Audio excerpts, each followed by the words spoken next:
understand it, the boundaries in Nevis. And just to put it in context, ladies and gentlemen, so you understand what is happening, the Constitution requires that constituencies are as far as possible to be balanced, to be relatively the same size. And that is not always possible, but as far as possible, the Constitution mandates that that ought to be the goal. And as a result, there's a mechanism for changing boundaries from time to time to ensure that people are equally represented.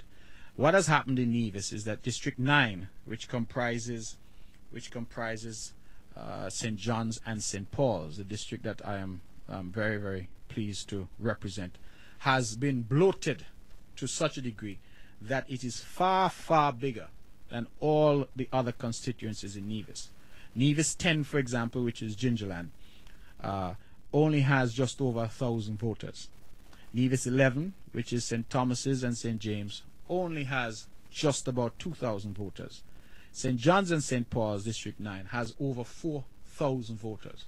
So put differently, it has 4 times as many voters as Gingerland and over twice as many as St. Thomas's and St. James combined. So what that means then is that a voter in Gingerland, his or her franchise, is 4 times as valuable as the same voter in St. John's and St. Paul's. Or put differently, a voter in St. John's and St. Paul's, his or her franchise is 1/4 the value of one in Gingerland. And so the Constitution says that that type of anomaly has to be regulated and regularized. In St. Kitts, we also have some constituencies down there. We take number 8 in St. Kitts, for example. Number 8, St. Christopher 8, is over 4,000 voters in that district. In number 3, for example, we only have 1,900. So again, when you look at that anomaly, just 1,900 there and over 4,000. District 9 in Nevis, believe it or not, and I want the public to hear this, believe it or not, District 9 in Nevis is the second largest constituency in the whole of St. Kitts and Nevis.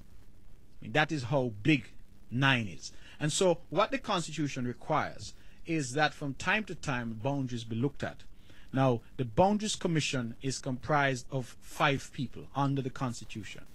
There are 2 members of Parliament, and there must be members of Parliament, who are appointed by the Governor-General on the advice of the Prime Minister. There are then 2 members of Parliament appointed by the Governor-General on the advice of the Leader of the Opposition. And this is at the federal level. This is not at the Nevis Island administration level. Remember, these are federal elections, so this is at the federal level. And then there is a chairman of the Boundaries Commission who is appointed by the Governor-General on the advice of the Prime Minister after consultation with the Leader of the Opposition. The commission, as was set up then, was comprised of 2 members appointed, 2 members appointed by the Governor-General on the advice of the Prime Minister. Those 2 members were the Ministers Cedric Liebert and Assim Martin. 2 members appointed by the Governor-General on my advice as the Leader of the Opposition. Those were Vance Amory and Michael Perkins. And the chairman, who under the Constitution must not be a member of Parliament, and that chairman was the person suggested by the Prime Minister after consultation with me, Mr. Anthony Johnson, who's a lawyer in St. Kitts. That was the Boundaries Commission, how it was constituted. They then had to look at their work and to make a determination as to what the boundaries ought to look like to create the type of equity and balance which the Constitution requires. The difficulty in undertaking that exercise is that, for example, you could not take up, let's say, a village like Bath and put it into Gingerland. You couldn't take an area like Prospect and put it into St. James. You had to make the adjustments on the boundaries because at the end of the day, the constituencies had to be contiguous. You had to have the contiguous nature of the constituencies. And so as a result, one had to look to see, well, what changes could be made on the margins of District 9. And on one end of District 9, you had the whole area, Cox, Coal Hill, Beaumont, Richmond Lodge, that whole area you had on the one end.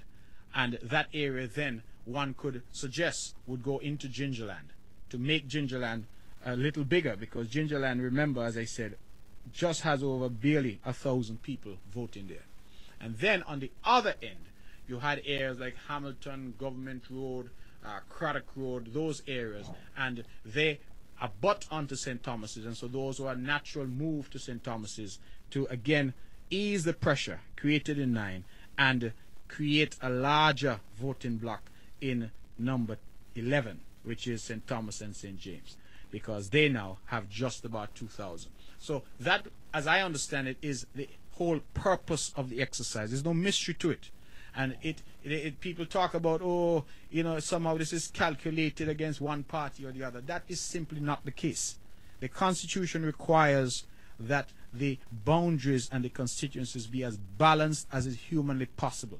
And that, as I understand it, is the only purpose behind the exercise. It needs that that anomaly, that huge anomaly, where in District 9, St. John's and St. Paul's, you had 4 times as many voters as Gingerland, and over twice as many as St. Thomas and St. James. That could simply not continue. Now, we can debate all night how that happened.